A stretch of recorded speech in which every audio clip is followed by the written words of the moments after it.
seres multiversais, sejam bem-vindos ao Guia do Multiverso Nerd. E aí, preparados para mais uma jornada ao universo cinematográfico da Marvel? Lembrando, para aqueles que não assistiram os 2 primeiros episódios desta saga do universo da Marvel Studios, onde no primeiro episódio ficamos sabendo sobre o complicado início da Marvel no cinema e na TV, antes de surgir a Marvel Studios. E no segundo episódio mostramos como foi a construção desse universo cinematográfico e sua primeira fase, brilhantemente concluída no primeiro filme dos Vingadores. Vocês podem conferir nos links aqui na descrição antes ou depois de assistirem este episódio, em que vamos analisar a sua segunda fase. E se estiverem gostando, vocês podem curtir, comentar e compartilhar esses vídeos, pois isso ajuda bastante o nosso trabalho. Mas antes, eu gostaria de falar brevemente dos filmes que estavam fora deste universo e que pertenciam à Fox e à Sony sob a supervisão de Avi Arad, na produção que não fazia mais parte da Marvel, como os vimos no episódio passado. Durante a primeira fase da Marvel Studios, entre 2008 e 2012, ambos os estúdios, Fox e Sony, estavam fazendo um reboot de suas franquias X-Men e Homem-Aranha, para mostrar que estes personagens ainda tinham fôlego para novas histórias. Bem, depois de X-Men, o confronto final de 2006, a Fox lançou o controverso X-Men Origins Wolverine em 2009, que foi o primeiro filme solo do Wolverine. Parte deste filme é baseado em 2 grandes histórias que revelam a sua origem. Arma X, de 1991, criado por Barry Windsor Smith, que mostra como Wolverine adquiriu suas garras de adamantium, e Origem, de 2001, criado por Paul Jenkins e Andy Kubert, que mostra o nascimento de Logan e a sua trágica descoberta que é um mutante, além de ser irmão do Dentes de Sabre, seu maior inimigo. Se fosse apenas isso, seria bom demais, mas não era. O filme resolveu entupir a história de personagens mutantes de todo tipo, com Dentes de Sabre, Gambit, Deadpool, Blob, Raposa Prateada, Emma Frost, Ciclopes, Professor Xavier, entre outros mutantes, que chegou a mais de 20. Tudo numa trama rasa que mistura a origem do Wolverine com o início dos X-Men, e com o Wolverine que mais parecia um galã metrosexual de telenovela com cabelos lisos e bem tratados, totalmente fora do personagem rústico e animalesco dos quadrinhos. O filme traz pela primeira vez Ryan Reynolds como Deadpool, que apesar de estar bem longe da versão dos quadrinhos, já mostrava seu talento sarcástico para encarnar o personagem. Depois foi a vez de X-Men Primeira Classe, de 2011. Esse sim conta a origem dos X-Men e de seu primeiro time, mas que infelizmente não é a formação idealizada por Stan Lee e Jack Kirby. Cíclope, Jean Grey, Fera, Anjo e Homem de Gelo. Isso porque eles já foram apresentados lá na segunda formação dos X-Men de Bryan Singer, nos anos 2000. Aproveitando então apenas o Fera e a Mística, que na segunda versão era vilã. Foram também escalados personagens secundários como Banshee, Destrutor, aparentemente o irmão do Scott Summers, o que é bastante bizarro, já que seu irmão só vai aparecer 20 anos depois no filme do Wolverine, e alguns até desconhecidos, como Angel e Darwin. Ou seja, é uma miscelânea de personagens de diversas épocas dos X-Men nas HQs, e que foi uma tentativa de botar alguma ordem na bagunça cronológica dos mutantes no cinema, e que foi dirigido por Matthew Vaughn, consagrado pelo seu sucesso em Kick-Ass, outro filme de super-herói criado por Mark Millar. Matthew Vaughn fez um ótimo filme, principalmente com a escolha dos atores, que fazem versões jovens de Xavier, que foi James McAvoy, Magneto, Alexander Fassbender, e Mística, a conhecida Jennifer Lawrence, que estão excelentes em seus personagens. A trama se passa nos anos 60, na época do presidente Kennedy, antes de ele ser assassinado, e tem uma pegada mais ao estilo dos quadrinhos, adotando uniformes mais coloridos, tendo como palco a Guerra Fria entre os Estados Unidos e a União Soviética. A luta dos mutantes contra o preconceito e de vilões mutantes como Sebastian Shaw, interpretado por Kevin Bacon, e Emma Frost, ignorando que ela havia aparecido também em Wolverine, causando mais uma confusão de cronologia. O filme fez bastante sucesso de crítica e público e deu um novo fôlego aos X-Men no cinema. Já na Sony, Homem-Aranha teve um reboot em 2012, agora com um Peter Parker mais moderno, skatista e hacker, ou seja, mais alinhado a este novo momento. Ele foi mais baseado no Homem-Aranha do universo Ultimate, criado por Brian Michael Bendis e Mark Bagley em 2001, que seguia esta linha. E foi uma grande aposta de Avi Arad com a Sony. Interpretado por Andrew Garfield e dirigido por Mark Webb, um diretor que fez sucesso com um filme juvenil indie chamado 500 Dias de Verão, o filme reconta a origem do Homem-Aranha numa versão mais jovem e atualizada. Sai Mary Jane e entra Gwen Stacy, interpretado por Emma Stone, como par romântico. Uma tia May não tão idosa, interpretada pela veterana atriz Sally Field, e um novo tio Ben feito por Martin Sheen, que fez Apocalipse Now. Na trama, Peter Parker enfrenta o Lagarto, que tem sua origem ligada ao do Homem-Aranha, já que ambos foram infectados no mesmo laboratório da Oscorp, que pertence a Norman Osborn, que está desaparecido. Este filme fez bastante sucesso, principalmente devido à atuação de Andrew Garfield, que fez uma ótima versão de Peter Parker, garantindo assim uma continuação. Além disso, teve a continuação de Motoqueiro Fantasma de Nicolas Cage em 2011, que apesar de ter uma produção mais refinada, foi tão ruim quanto o primeiro. E com isso, se encerrou. O filme teve a participação do ator Idris Elba no mesmo ano em que ele fez Heimdall na Marvel Studios, além da participação de Mephisto, que retorna novamente, mas com um ator diferente, que antes era Peter Fonda e foi substituído por Ciaran Hinds.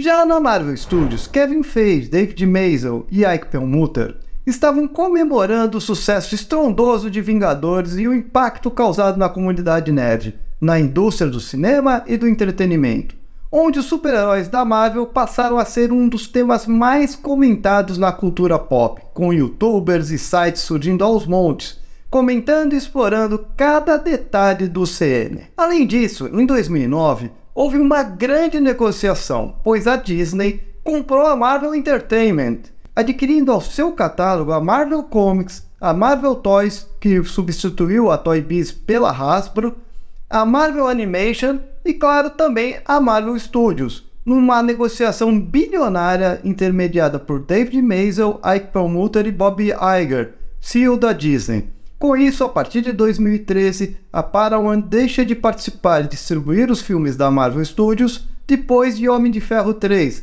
passando o bastão para a Disney. Outra grande mudança foi a saída de David Maisel em 2011 da Marvel Studios, após a conclusão da compra da Marvel. O homem que convenceu a Marvel a ter autonomia de seus próprios filmes e criar um universo compartilhado deu por concluída a sua missão na Marvel Studios e partiu para outros desafios, entre eles fazer o filme animado do jogo Angry Birds, que fazia muito sucesso na época. A Marvel Studios passa então a ser comandada integralmente por Kevin Feige, tendo apenas que responder para Ike Perlmutter, que continua como CEO da Marvel Entertainment. A Disney deu total liberdade criativa para a Marvel comandar seus personagens e produtos, interferindo muito pouco. Com Kevin Feige agora tomando as rédeas da Marvel Studios, todos estavam se perguntando o que ele faria para superar e fazer filmes tão impactantes quanto foi a formação dos Vingadores na primeira fase. A resposta seria ousar mais, ter mais subtexto, ser mais criativa e ir além dos Vingadores. E é aqui que iniciamos a segunda fase do universo cinematográfico da Marvel Studios. E essa criatividade, em forma de reverência, já seria um indício em Homem de Ferro 3, neste que foi o terceiro e último filme solo do personagem. A Marvel Studios trocou de diretor, sai Jon Favreau, que estava envolvido em novos projetos com a Disney, e entra Shane Black, mais conhecido como roteirista dos filmes Máquina Mortífera, e escolhido por Robert Downey Jr., que é coautor e um dos produtores deste filme. A história é baseada na excelente saga Extremis de Warren Ellis, porém aqui é adaptada de forma mais cômica e superficial, que revela, no passado de Tony Stark, um cientista maluco chamado Albert Killian, interpretado por Guy Pearce, fã de Tony, que quer mostrar uma nova fórmula que dá superpoderes, chamada Extremis. Mas Tony o ignora porque prefere ficar com uma bela cientista chamada Maya Hansen, que conheceu no evento. Então o cientista rejeitado resolve se vingar, criando e utilizando o Extremis em soldados americanos, tornando-os armas incendiárias como tochas humanas que acabam explodindo. Um desses soldados acaba atacando Happy Hogan, deixando ele hospitalizado. Killian, junto com o Mandarim, líder dos 10 Anéis, grupo terrorista que capturou Tony Stark e Dr. Yeltsin no primeiro filme, atacam Tony Stark destruindo sua mansão e boa parte de suas armaduras. Ele acaba escapando e se envolvendo com um garoto que o ajuda a descobrir quem está aplicando o Extremis. Stark, sem utilizar sua armadura de Homem de Ferro, enfrenta os soldados Extremis e vai de encontro ao Mandarim, interpretado por Ben Kingsley, que revela, para a surpresa de todos, ser apenas um decadente ator de teatro que topa tudo por drogas, dinheiro e mulheres, chamado Trevor Slattery, e que estava sendo usado por Albert Killian para atacar Stark e fazer atos terroristas. Esta revelação irritou muitos fãs, pois o Mandarim é o maior vilão do Homem de Ferro nos quadrinhos, e a cena foi vista como uma galhofa com o personagem. Esse foi o primeiro exemplo da Marvel Studios de mostrar uma certa ousadia, uma irreverência de não seguir um script previsível, mas ao mesmo tempo seria mais um grande vilão desperdiçado pela Marvel Studios. Um ano depois, a Marvel faria um curta-metragem onde Trevor Slattery, após ser preso, seria visitado por um membro dos 10 Anéis, que revelaria que o verdadeiro Mandarim quer vê-lo e acaba levando-o com ele, mostrando que o Mandarim realmente existe e em algum momento vai aparecer. O curta mostra também Justin Hammer como um dos prisioneiros. Stark acaba derrotando Killian, que tem o poder do Extremis, com a ajuda de Pepper Potts, máquina de combate, que aqui se torna o Patriota de Ferro.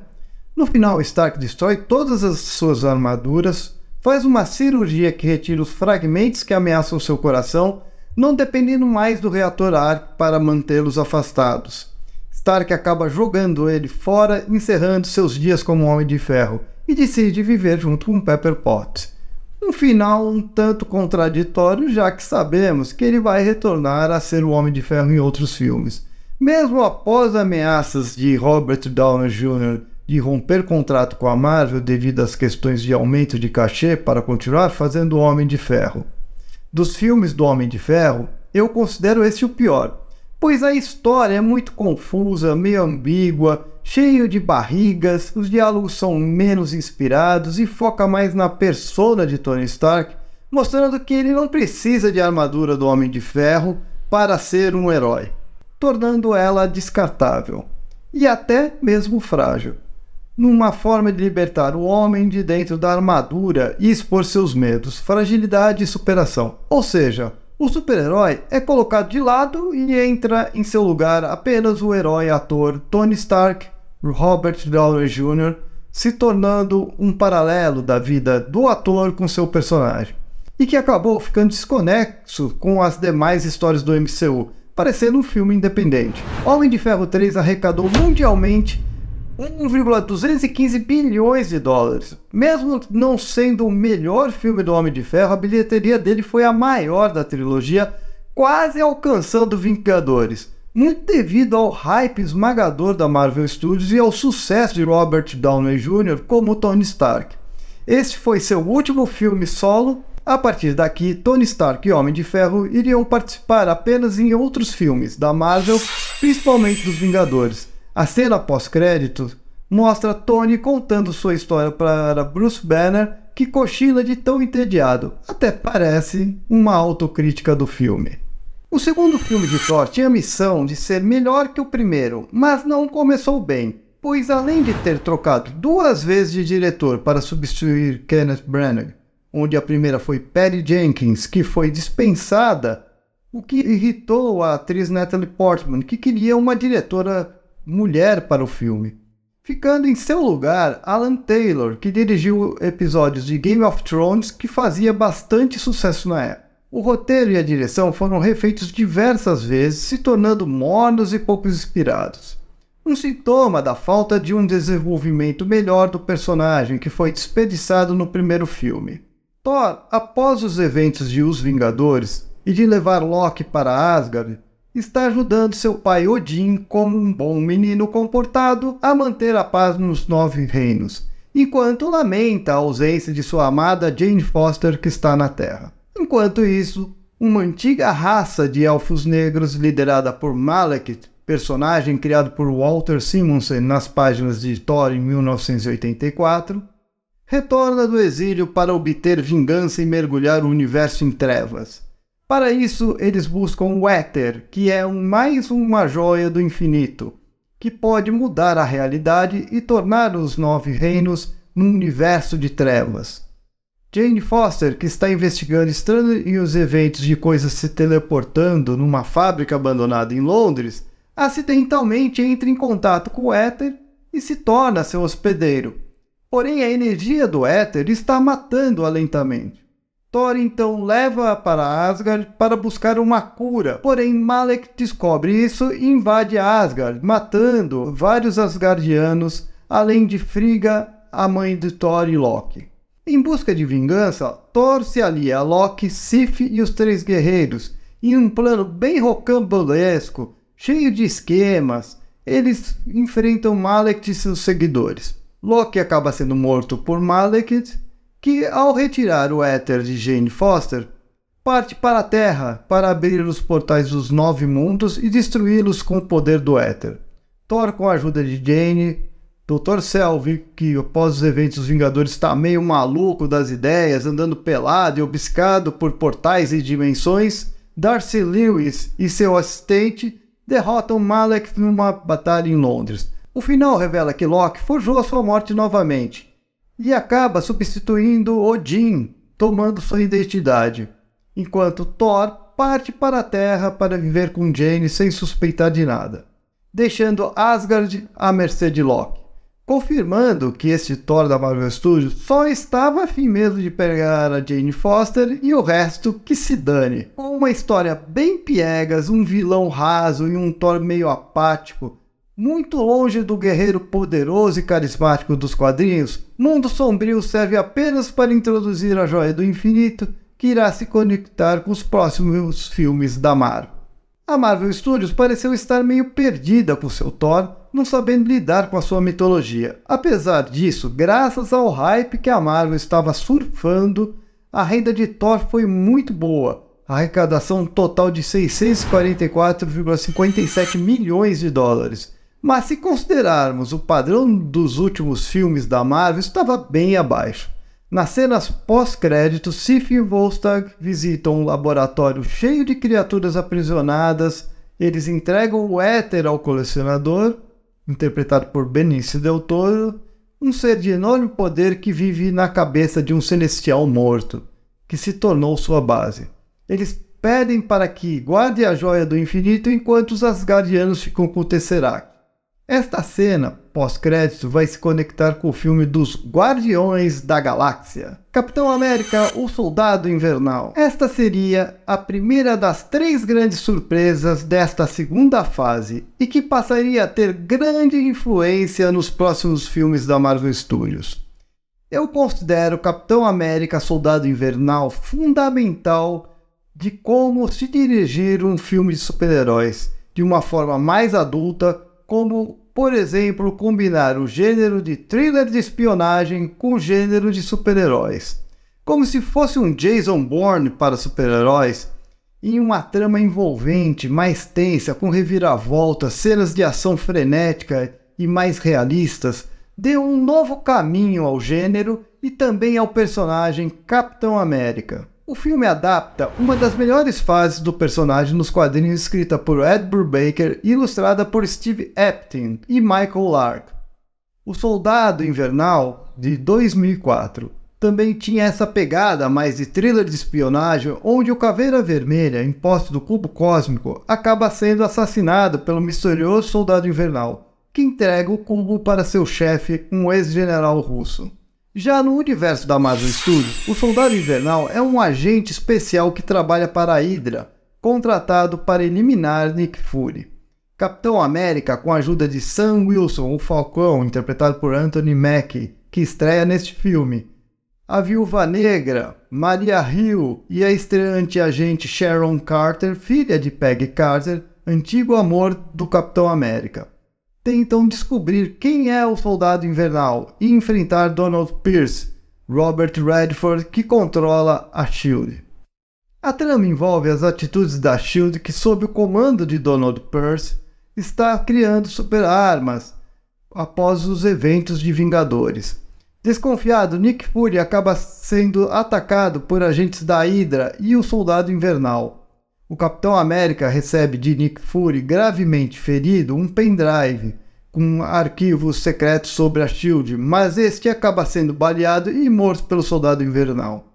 Com isso, Steve e Natasha acabam descobrindo que a Hydra se infiltrou e dominou a SHIELD após a Segunda Guerra Mundial, graças a Arnim Zola, ex-assistente do Caveira Vermelha, e com isso conseguiu ter acesso a todos os segredos militares dos Vingadores. E outros super seres como Stephen Strange, o Doutor Estranho, que é pela primeira vez citado em um filme da Marvel Studios. Steve Rogers acaba descobrindo que o Soldado Invernal é seu amigo e parceiro Bucky Barnes, que foi resgatado pela Hydra e enviado para a Rússia, onde sofreu lavagem cerebral e teve seu organismo modificado, com uma amostra do soro do super soldado e um braço mecânico, se tornando um agente especial da Hydra. Brilhantemente dirigido pelos diretores Joe e Anthony Russo, mais conhecidos por dirigirem a série de humor Arrested Development, eles conseguiram colocar vários personagens como Batroc, Sharon Carter, Ossos Cruzados, Arnim Zola, entre outros, com participações incríveis num roteiro muito bem feito, com conspirações e espionagem. Os irmãos Russo conquistaram o público e a crítica com a sua forma dinâmica, eficiente e ágil de dirigir filmes de super-heróis, com cenas de ação impactantes e sem perder o conteúdo da história, trazendo mais camadas para o gênero e sem cair em galhofas, criando cenas antológicas como a luta no elevador entre Steve Rogers e os agentes da SHIELD que tentam prendê-lo, ou a batalha nas ruas de Washington com o Soldado Invernal envolvendo o Capitão, Viúva e o Falcão, com cenas de tirar o fôlego. No final, em uma batalha épica, Capitão, Falcão, Viúva Negra, Maria Hill, Fury, que acabou forjando a sua morte, e Sharon Carter destroem a SHIELD /Hydra e expõem todos os segredos dela, que levou a prisões de políticos, juízes, empresários, agentes que trabalhavam para a Hydra. O Capitão entra em confronto com Bucky, tentando fazer ele desistir de sua missão como Soldado Invernal, porém ambos caem num lago, Bucky acaba salvando o Capitão e desaparece. Esse segundo filme conseguiu a façanha de alçar o Capitão América como um dos maiores super-heróis do cinema, ao lado de ícones como Batman, Superman, Homem-Aranha e Homem de Ferro, afastando-o daquela imagem antiquada e extremamente militarista, tornando-se mais humanizado e contestador de políticas armamentistas. E revela como a ameaça do fascismo, utilizando-se da tecnologia e do sistema de poder, podem acabar penetrando nas instituições governamentais e derrubar por dentro governos democráticos. A cena pós-crédito mostra uma base da Hydra dirigida pelo Barão Von Strucker, que está de posse do cetro de Loki, que tem a Joia da Mente, e de dois jovens com superpoderes presos, Wanda e Pietro Maximoff, que viriam a ser Feiticeira Escarlate e Mercúrio. Esta cena vai se conectar ao próximo filme dos Vingadores. Capitão América Soldado Invernal fez bastante sucesso com a arrecadação total de 714,26 milhões de dólares, e sua qualidade acabou colocando o UCM num novo patamar, com os irmãos Russo se tornando uma dupla de diretores excelentes para filmes de super-heróis, principalmente filmes de ação. Se o segundo filme do Capitão América foi marcante para a evolução dos filmes da Marvel Studios ninguém sequer poderia imaginar que seu próximo filme poderia superar muito mais a ponto de mudar os rumos dos filmes super-heróis como um todo. Guardiões da Galáxia, o quarto filme da segunda fase, foi a maior novidade da Marvel e a importância dele para o MCU foi gigantesca. Eu diria que foi aqui o início de verdade da saga do infinito e da expansão do universo Marvel, explorando o seu lado cósmico, que é bastante rico e diverso.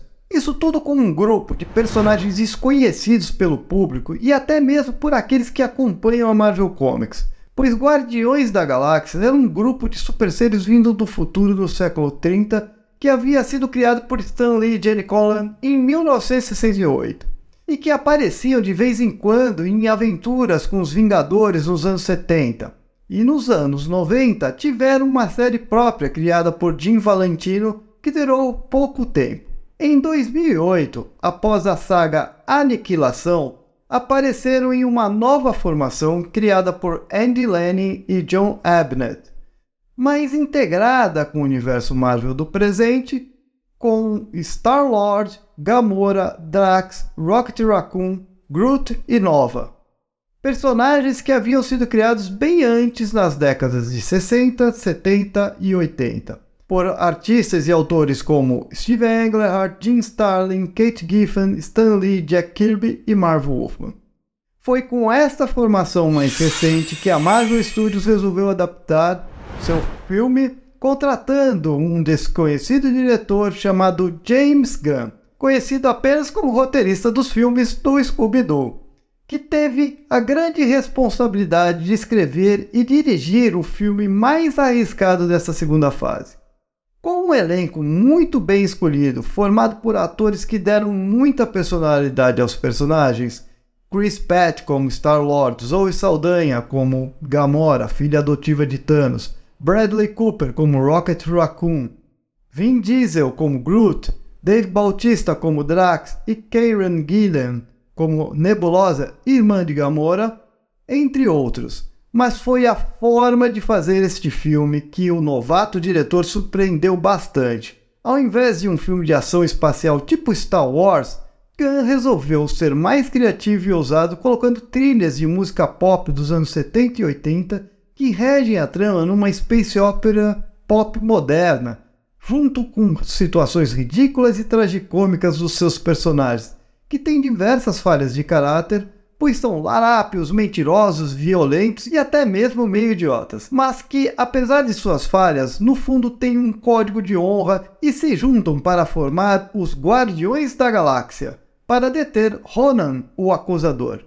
A trama acompanha a história de Peter Quill, um garoto apaixonado por música, mas que enfrenta o drama de ver sua mãe falecendo de câncer. Quill, que desconhece quem é seu pai genitor, é capturado por uma nave alienígena que pertence aos Ravengers, que são piratas espaciais liderados por Yondu.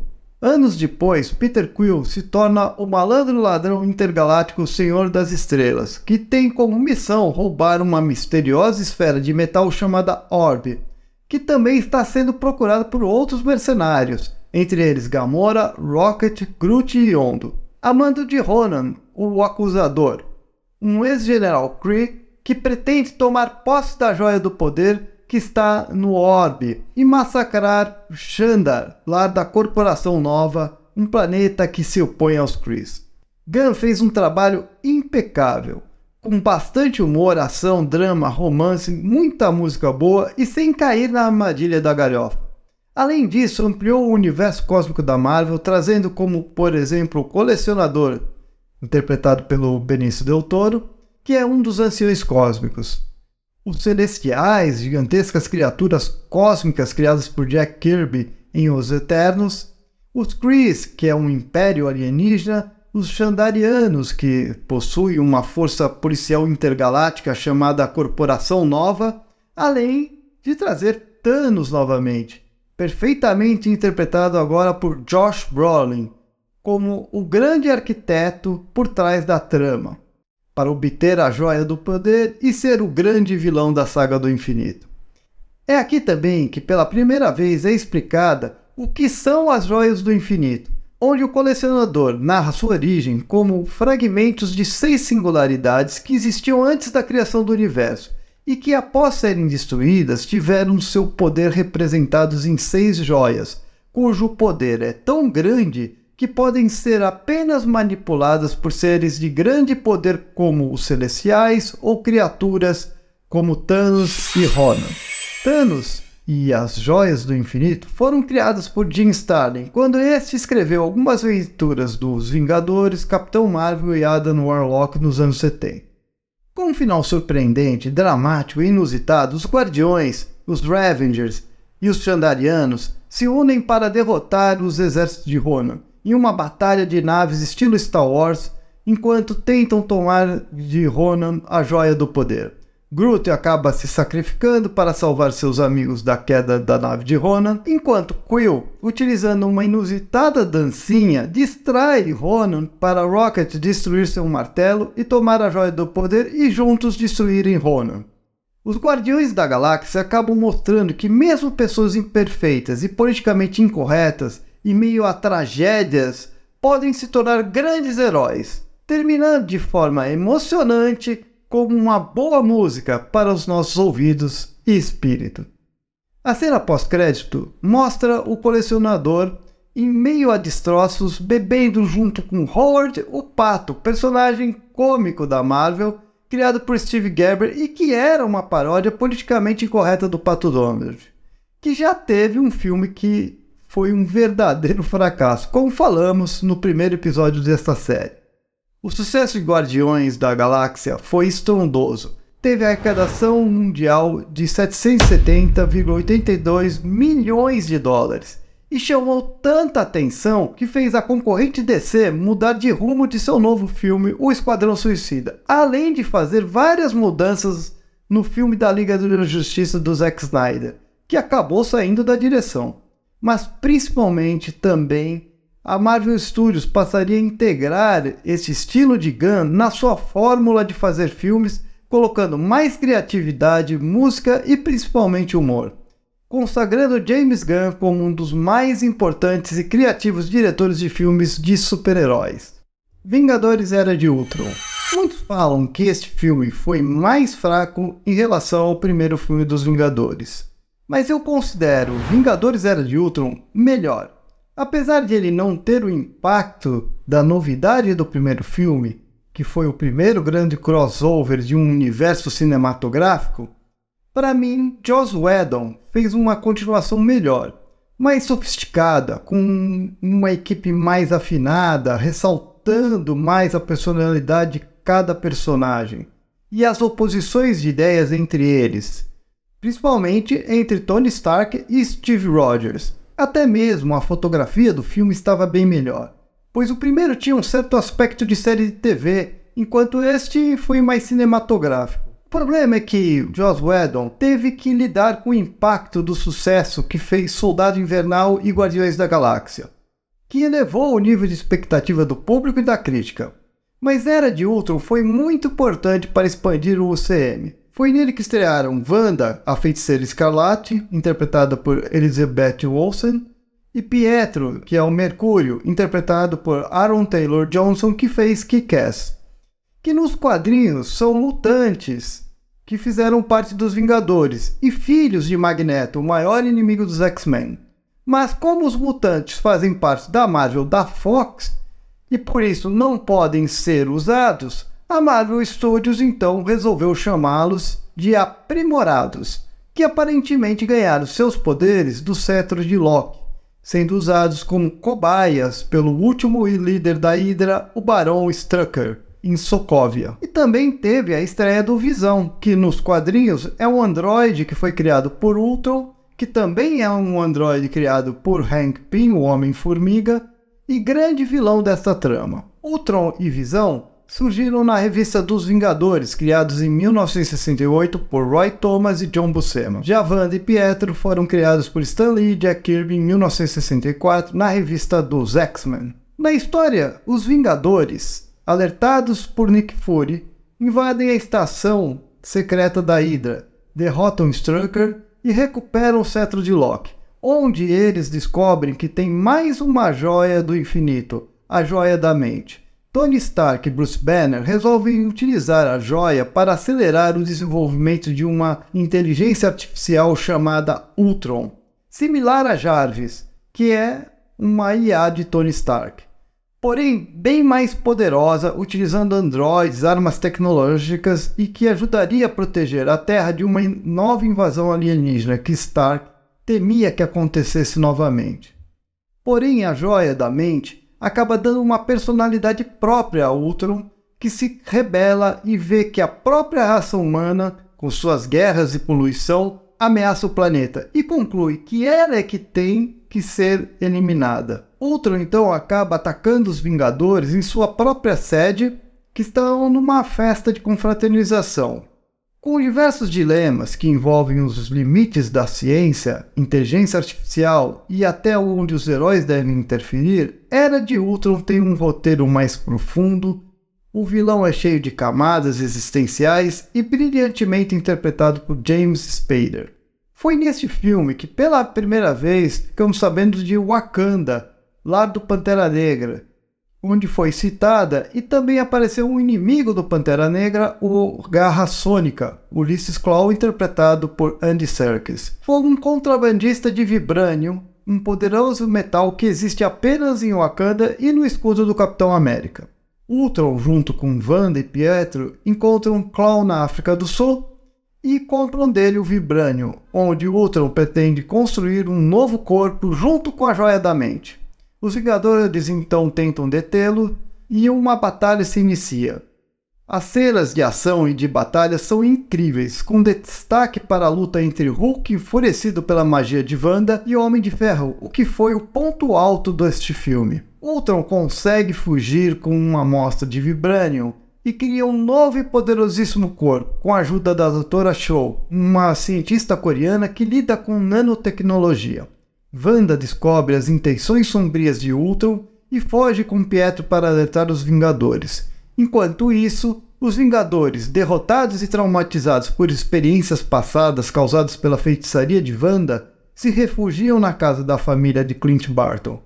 Thor parte para saber mais sobre a ameaça de Ultron e seus pesadelos com Asgard e vai até o Poço das Revelações junto com o Dr. Selvig, que seria sua última participação nos filmes da Marvel Studios, pois até hoje ele não retornou. Neste poço é revelado a Thor as 4 joias do infinito, que aparecem em filmes anteriores, sendo reunidas em um punho cerrado formado de energia. Os Vingadores intervêm novamente e sequestram o novo corpo que Ultron queria usar. Stark, secretamente junto com Banner, colocam Jarvis na Joia da Mente e criam assim o androide Visão, interpretado por Paul Bettany, que fazia a voz de Jarvis.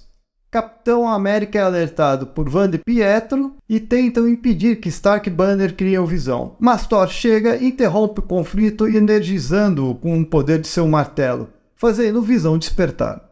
Para provar que é digno de confiança, ele ergue o martelo de Thor e o entrega a ele. Meio estranho, já que ele é um androide e o martelo é um elemento místico. Os Vingadores, agora com Wanda, Pietro e Visão, se unem para derrotar os exércitos de Ultron e impedi-lo de jogar Sokovia sobre a Terra, causando a extinção da humanidade. A batalha dramática acaba com a morte de Pietro ao salvar o Gavião Arqueiro de ser morto por Ultron. No fim, os Vingadores, juntos com Nick Fury e Máquina de Combate, que aparecem para ajudar, destroem o Ultron, porém a um alto custo, perdendo Pietro, Hulk, que se exilou, Thor, que partiu em busca das Joias do Infinito, além de uma certa desavença na equipe entre Steve Rogers e Tony Stark, que se afastou dos Vingadores. Uma nova versão da equipe foi criada, agora dirigida pelo Capitão América e Viúva Negra, e tendo como novos integrantes Visão, Máquina de Combate, Falcão e Wanda Maximoff. A cena pós-crédito mostra Thanos pegando uma luva de metal, a manopla do infinito, e se preparando para ele mesmo pegar as joias. Vingadores mais uma vez confirma seu sucesso com uma bilheteria astronômica, arrecadação mundial de 1,395 bilhões de dólares, só não conseguindo superar seu primeiro filme. Esse também seria a despedida de Joss Whedon dos filmes da Marvel Studios, devido a divergências com Kevin Feige e a pressão de fazer filmes cada vez mais conectados. Ele acabou indo para a DC, substituindo Zack Snyder na controversa direção da Liga da Justiça.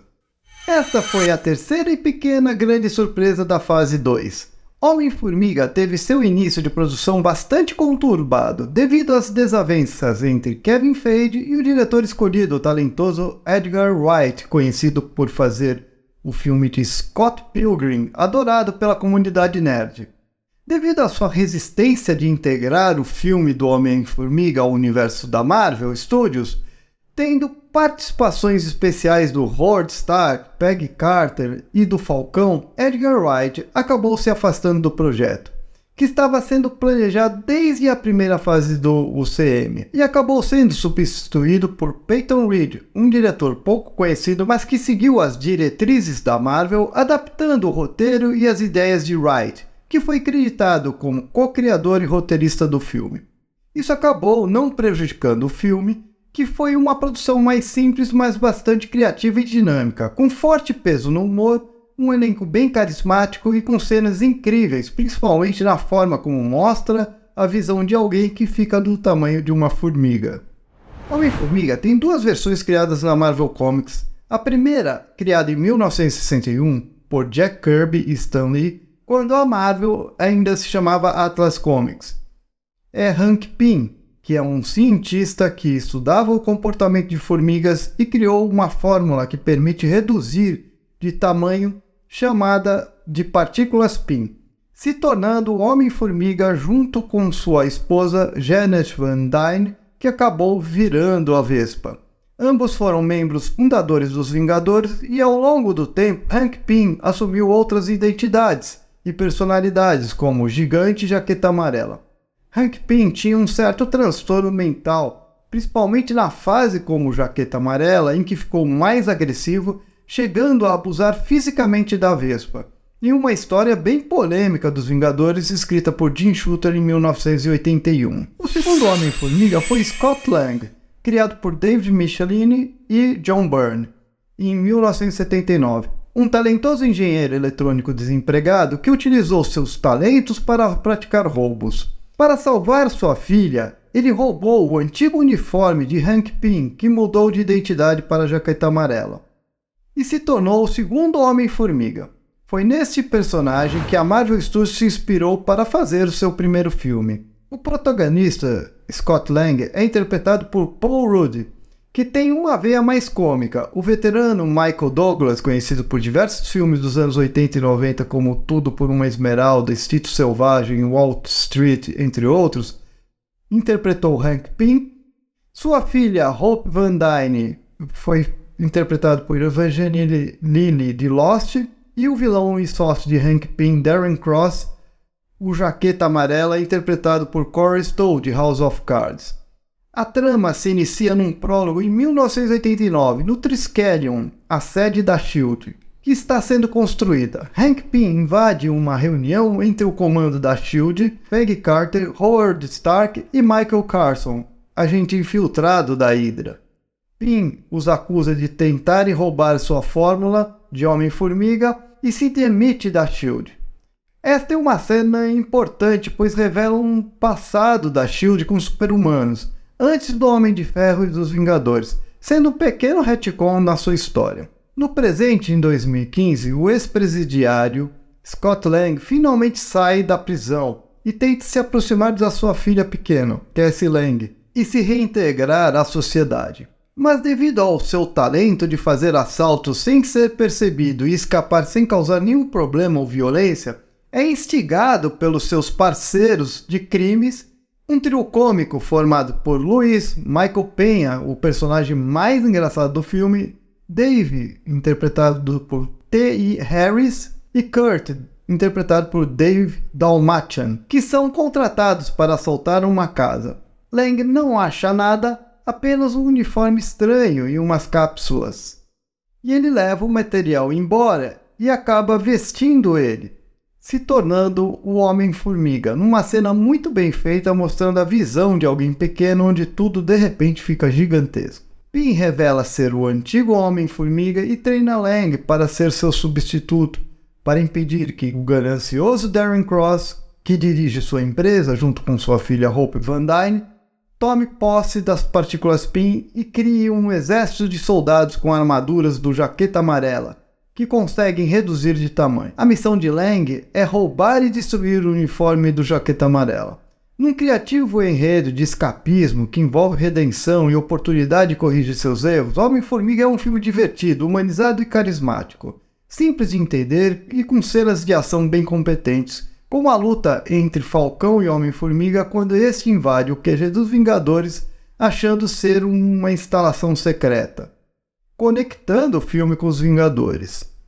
Mas o ponto alto são alguns recursos criativos de narrativa, como quando Luiz resolve contar uma confusa história e sua voz é colocada nos personagens para narrá-la. Ou em um combate num quarto de criança entre o Homem-Formiga e o Jaqueta Amarela, em meio a brinquedos e um trem em miniatura.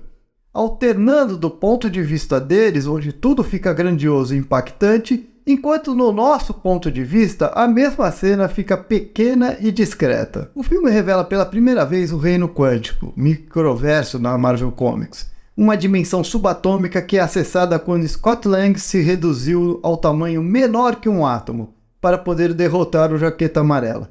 Scott retorna do Reino Quântico e com isso dá esperança a Hank Pym de recuperar sua esposa, Janet Van Dyne, interpretada por Michelle Pfeiffer, que havia ficado subatômica para desativar um míssil lançado pelos russos quando eles agiam para a SHIELD como Homem-Formiga e Vespa. Pym então resolve ceder o uniforme da Vespa para sua filha Hope.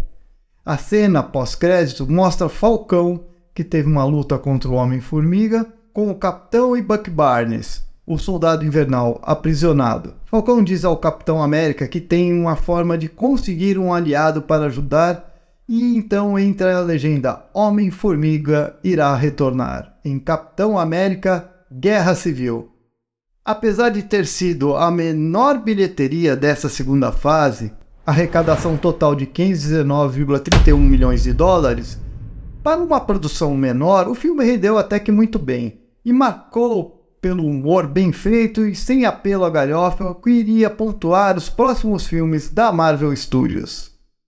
E com isso, fica concluída a segunda fase, que foi marcada pelos excelentes desempenhos de bilheteria em Homem de Ferro 3, Thor Mundo Sombrio, Soldado Invernal, Guardiões da Galáxia, Vingadores Era de Ultron e Homem-Formiga.